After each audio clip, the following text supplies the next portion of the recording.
Verujem u jednoga Boga Otca, Svedržitelja.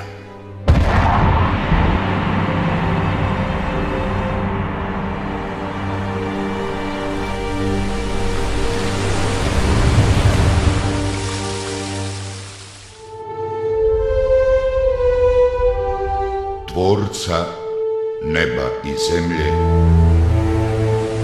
i svega vidljivog i nevidljivog.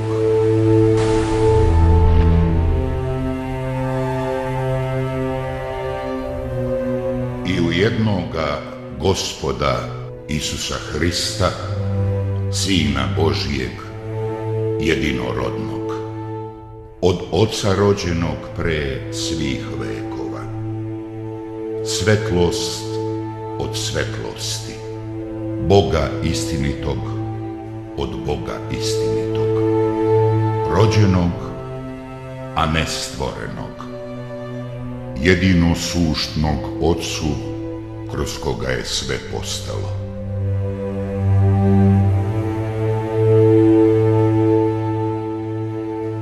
Koji je radi nas ljudi i radi našeg spasenja sišao s nebesa i oplotio se od Duha Svetoga i Marije Djeve i postao čovek.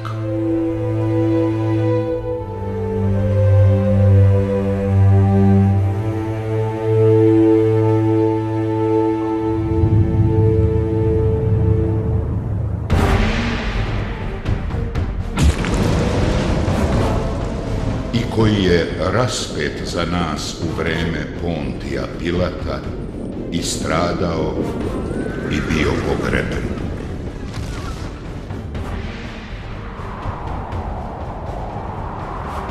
I koji je vaskrsao u treći dan po pismu.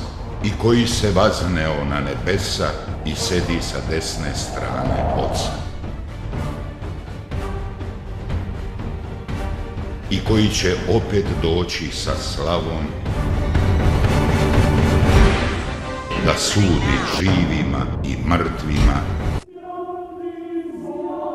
i njegovom carstvu neće biti kraja.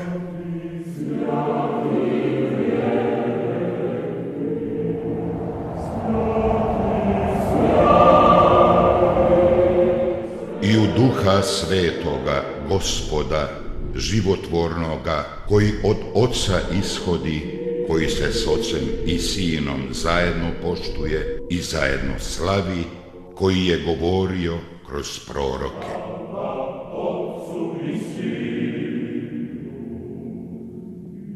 U jednu svetu, sabornu i apostolsku crkvu,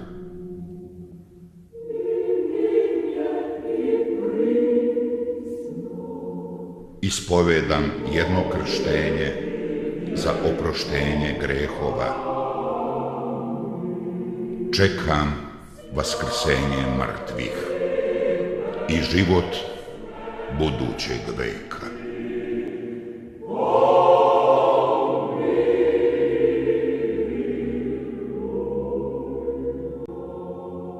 Amin.